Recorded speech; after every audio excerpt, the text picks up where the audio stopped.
Oke, akhirnya aku udah bersama Bang Raja Juli Apa kabar ya? Ini kedua kalinya saya disetirin oleh driver terkenal. Ini dengan mobil legend. Mobil viralnya. Mobil legend, mobil Jadi viral. Bang Raja ini teman-teman ya, orang yang nge-reaction videoku tentang jalan rusak yang ada di Riau. Aduh, jalan Riau ini memang parah kali. Ampun. Velg mobil ini udah pernah pecah. Iya, dia cerita ya waktu itu ya. Pecah. Itu di Rohul apa di Rohil waktu itu yang keliling? Itu pecahnya di Rohul. Rohul ya? Di Rohul itu pecahnya, Pak. Iya. Nah, ini ada pertanyaan juga ini dari teman-teman kan. Ya, aku juga jarang mobil ini bawa orang mana gitu kan ya, Bang Raja. Aduh, senang kali mobil ini akhirnya. Terima kasih juga aku buat teman-teman semua karena teman-teman semua aku bisa bawa Bang Raja di mobilku ini. Jadi banyak nanya ini, Bang Raja ini boleh jelasin nggak latar belakangnya dan dulu masa kecilnya ngapain aja gitu. Gitu ya. Kan nggak nyangka sih orang, wah kok bisa jadi semalam ini kan jadi kayak mana? Jadi wamen, wakil menteri juga kan. Siap. Jadi banyak juga teman-teman yang pasti pingin tahu kayak mana sih untuk menjadi orang sukses, dan kita minta dari pertamanya Bang Raja ini cerita tentang latar belakangnya. Ya. Masa kecilnya ngapain aja. Siap. Kok bisa jadi kayak gini gitu ya. Oke. Yan, saya ini asli Pekanbaru. Saya lahir di Pekanbaru. Iya. Ibu. Oh, berarti Bang Raja ini asli Pekanbaru? Iya, saya lahir di asli Pekanbaru. Pekanbaru. Ibu saya, bapak saya asli Kuantan Singgingi. Asli Kuantan Kuantan. Singgingi. Oh, Taluk Kuantan. Taluk Kuantan. Pacu jalur terkenalnya Jalur. ya kan. Kayu. Tapi emang Taluk Kuantan ini the best, pacu jalur emang rame. Jadi saya SD sampai SD di sini. Jadi saya masa-masa penting lah untuk masa pembentukan diri saya itu ya di Pekanbaru sini. Di Pekanbaru. Teman-teman saya SD di sini. Jadi Bang Raja ini lahirnya asli Pekanbaru. Lahir Pekanbaru. Jadi TK SD di sini. TK SD di sini. Setelah itu baru saya sekolah ke pesantren ya. Jadi terus terang saya ini dulu diidentifikasi sebagai calon anak nakal kayaknya. Calon anak nakal. Tapi orang yang nakal-nakal ini nggak nyangka itulah bisa jadi sukses jadi, itu. Daripada jadi preman di Pekanbaru mungkin kata ayah dulu kan. Iya. Dikirimnya kayak pesantren dulu ya. Oh, iya. Kirim ke pesantren di Garut dulu. Tapi namanya ini loh, Raja Juli Antoni. Raja. Kenapa dikasih nama Raja Juli Antoni? Apa ada keturunan raja gitu kan? Soalnya namanya ini kayaknya memang bagus, nama raja ini kan. Ayah saya namanya Raja. Oh. Ayah saya almarhum namanya Raja Ramli Ibrahim. Dia guru dulu ya. Iya. Nah di kita kan kalau bapak raja, anak raja. Termasuk kakak saya yang perempuan juga raja. Adik saya perempuan 2 juga raja.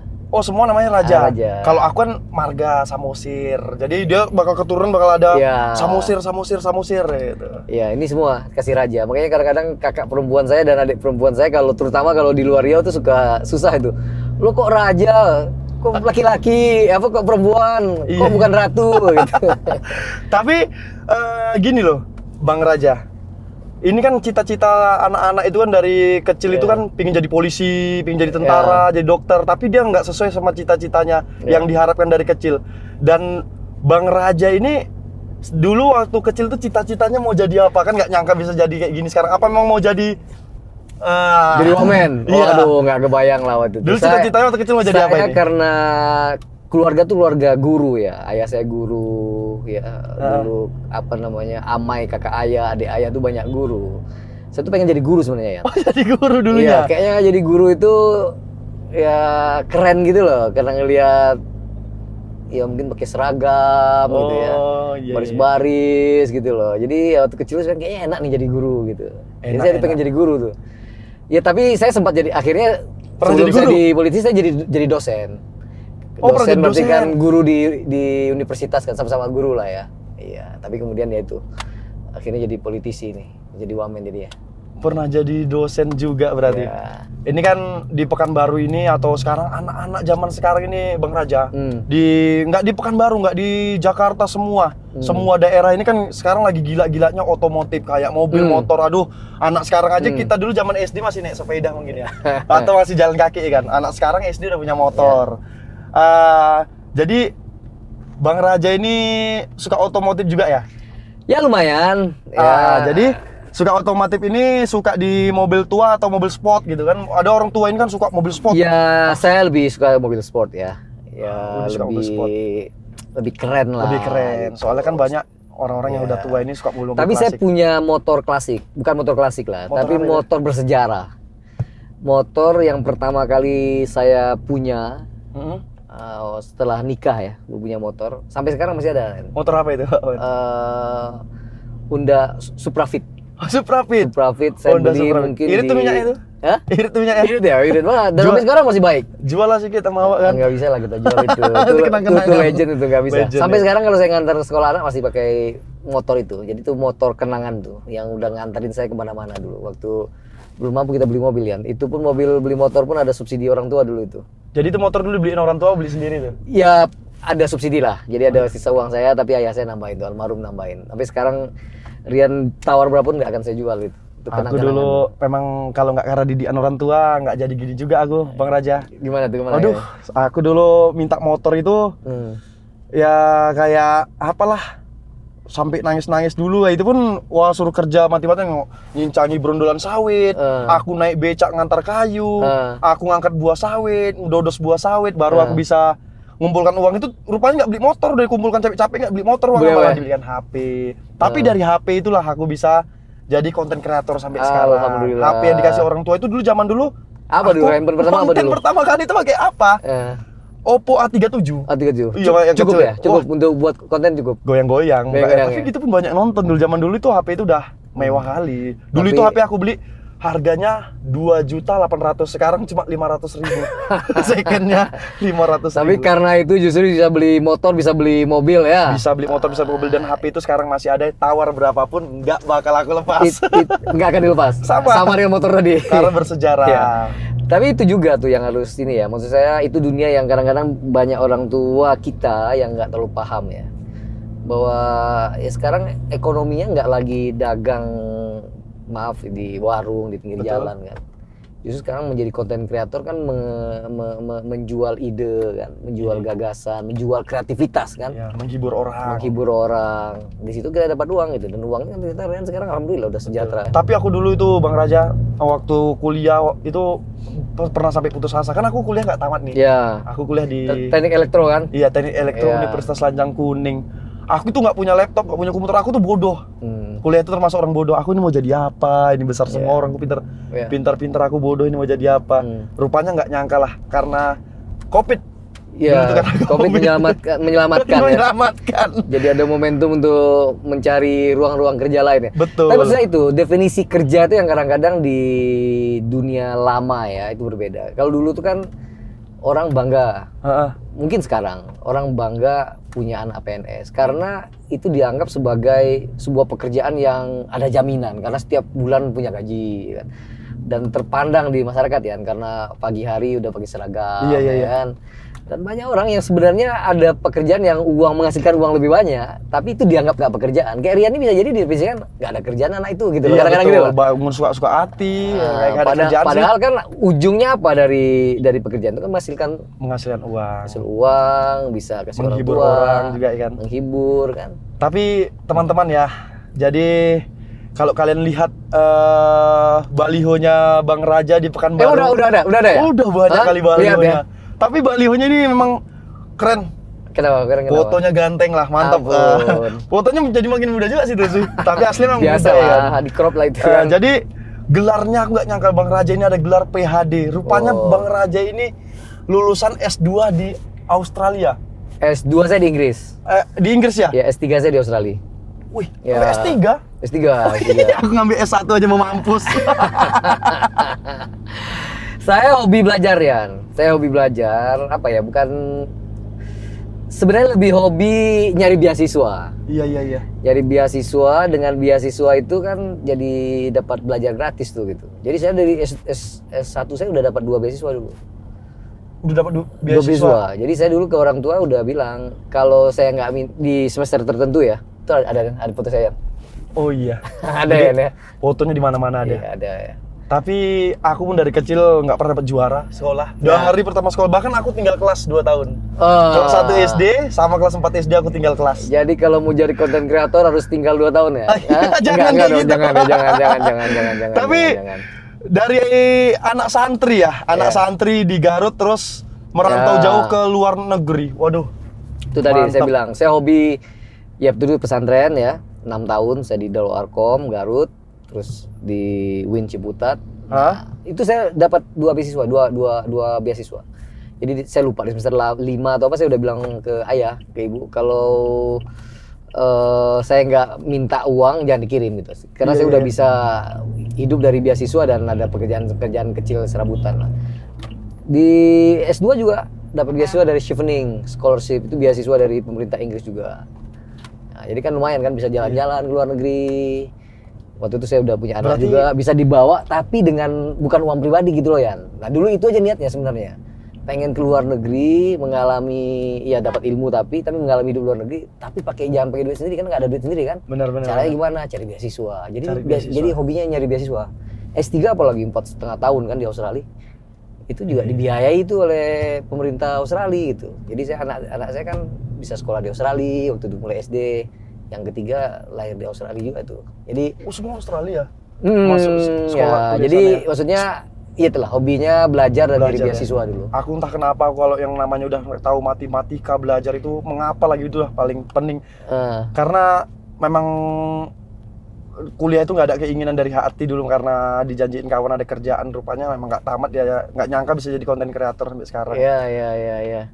Mantap. Jadi gini loh, Bang Raja kan sekarang alhamdulillah lah kalau dibilang kami mengakuin Bang Raja ini orangnya ramah. Aku karena kenal pun dari sebelum ada Sepando udah kenal ya, udah kenal lama. Ketemu kita kan. Makanya aku berapa kali gini. Ke kantor berapa kali ke kantor ya? Aku ke kantor udah 4 kali. 4 kali ya kita ngobrol di sana ya. Ketemu di luar udah berapa kali kita kan? Iya. Kasih motivasi buat anak-anak muda kayak saya atau teman-teman yang lain, biar berani merantau dan sukses. Pasti prosesnya kan panjang gitu loh.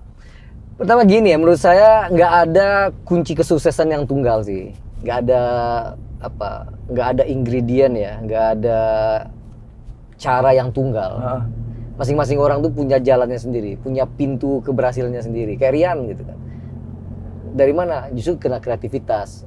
Nah, jadi ada orang yang hobi belajar, silakan belajar, terus cari ilmu. Kalau memang hobinya di komunitas tertentu, ya jalan aja gitu. Karena pada akhirnya nanti orang yang berhasil itu adalah orang yang menseriusi apa yang dia miliki gitu. Kayak Rian tadi kan dia nggak suka sebenarnya dengan teknik elektro kan. Benar nggak suka. Dipaksakan di situ sih bukan berhasil ya. Betul. Jadi memang ya sekaligus sebenarnya imbauan kepada orang tua juga, jangan pernah memaksakan kehendak kepada anak nih. Justru kasih ruang kepada anak untuk mereka bisa mengeksplor diri sendiri, memperlihatkan kemampuan, bakat, minat. Kalau memang minat sekolah ya harus disalurkan sekolah. Tapi kalau memang atau jurusan, bilang jurusan ya. Kalau memang dia nggak suka di teknik komputer, ya jangan dipaksakan teknik komputer gitu. Jadi kalau menurut saya sih masing-masing orang punya sejarahnya sendiri, punya jalan dan pintu keberhasilannya sendiri sih. Nggak bisa dipaksakan. Yang penting itu tadi, terus berusaha mencari jati diri sendiri, hobi apa, kesukaan apa. Nah, bidang itulah yang harus kita tekuni dan insya Allah akan sukses. Dengar teman-teman ya, ini dari Bang Raja asli yang dari nol kayak mana kita di sini terungkap semua di konten Rian Arifin, di Facebook Rian Arifin semua terungkap. Kayak mana perjalanan untuk menuju sukses. Aku udah lihat spanduk Bang Raja ini di mana-mana kan. Kok ada sih kepikiran bangun partai politik bersama teman-teman? Nah, ini. Iya memang Yan kan sederhananya nih ya. Iya. Segala sesuatu dalam kehidupan kita ini suka nggak suka ya. Meskipun kan orang banyak nggak suka politik ya. Banyak orang yang benci politisi karena memang kerjanya nipu ya kan. Oh iya. 5 tahun sekali datang money politik. Ya kan? Banyak lah orang, image politik itu yang jelek kan. Tapi pada akhirnya ya apapun yang kita alami sehari-hari ini itu nggak ada yang tidak terkait dengan politik loh. Contoh ini sekarang betul. Kemacetan ini kan soal policy, soal kebijakan ini. Benar. Kalau seandainya ada jalan layang, betul, atau misalkan jalannya diperluas, itu kan semua kebijakan itu. Betul. Rian nih bangun tidur, misalkan lampu listrik mati. Iya. Itu kebijakan loh. Kok bisa pemerintahnya tidak menyediakan listrik yang cukup, ya kan? Benar. Mau mandi ada air nggak? Ledeng mati misalkan, itu kan kebijakan politik. Pas lahir di puskesmas cukup nggak alat kesehatan? gratis atau ada biayanya. Benar, Itu benar. politik loh. Termasuk sinyal nih misalnya jelek kita nih. Sinyal jelek. Iya. Kenapa? Ya, karena BTS-nya dikorupsi misalnya. Kan politik juga itu kan.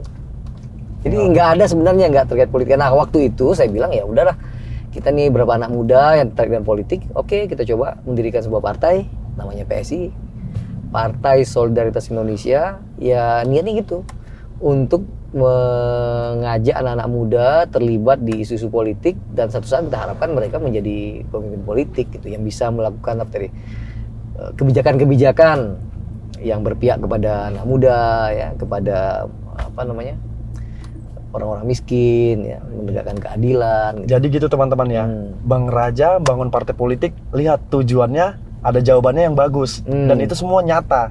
Jadi ada nanti orang yang cuma sekedar politik ya, kita kan banyak juga kan kalau Bang Ya. Raja ini kan tahu semua memang membangun ada tujuannya yang paling tepat gitu, ya kan. Menurut abang kenapa sih anak muda perlu tahu dan peduli dengan politik?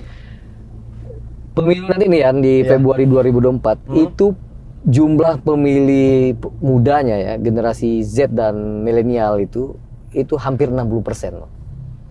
Artinya masa depan Indonesia itu tergantung kepada anak muda Indonesia itu gitu. Nah kalau seandainya nih kita nggak peduli sama sekali siapa yang akan menjadi pemimpin kita, kemudian kita salah pilih, itu kan bahaya tuh gitu untuk masa depan kita.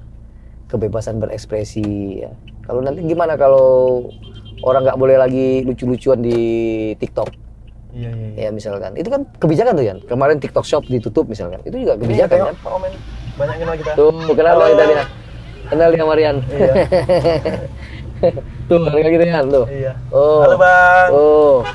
Aduh, kuncinya ramah lah ya. Ramah Aku lah. gini loh, Bang Raja. Iya. Aku sebenarnya nggak pernah kayak berteman dekat sama orang-orang di politik gitu. Nggak pernah ya? Nggak pernah. Baru Ini ini pertama kali nih. pertama kali Waduh. karena aku gini loh, nggak nyangka. Aku ketemu jujur ya, ini ketemu sama yang lain ini kok kebanyakan ya, karena dia udah punya nama, udah besar, itu sombong. Sombong ya? Ya kita nggak pernah sebut nama ya, yang penting ya kan. Iya, Tapi iya. aku ketemu sama Bang Raja dan teman-teman. Karena bukan cuma satu orang yang menilai aku, kayak aku punya teman namanya Paris Fernandes. Iya, si Paris. Gimana kabarnya Paris ya? Oh, Udah Paris boleh belum? sehat. Oh, udah cair lah dia, kena Cair dia. tinju banyak mukanya kan. Iya. Itulah orang yang ditumbuk-tumbuk dapat duit. Udah karena dari Opung Medan, dari Paris Fernandes, dari Yoga Yogi. Salam Binjai. Apa salam dari Binjai? Apa? Iya. Salam dari Binjai. Salam dari Binjai. Nggak nyangka aja gitu loh kok. Oh, sampai Yoga Yogi bilang gini. Ya, Bang Raja itu aslinya ramah ya. Aku kira jumpain orang kayak gitu itu payah loh. Memang kan pengawalan kita, tapi kan kalau orang ramah itu ya pasti tetap ramah mau ketemu sama siapapun ya kan. Insya Allah. Tuh, Yan, tapi bocil Yan. Oh, bukan nih. Ini ngantuknya itu. Ngantuk. Tapi Jadi, nih, Bang Raja ini tahu nggak aku bawa mobil mau kemana? Kan ini tahunya tadi cuma jalan-jalan ya kan? Ya, cara kita memandang pekerjaan tuh nggak bisa seperti generasi ayah saya melihat pekerjaan. 5 tahun lagi Riau Dapil 1 akan seperti apa di mata Bang Raja? Saya kira banyak hal yang bisa kita kolaborasikan tuh Yan.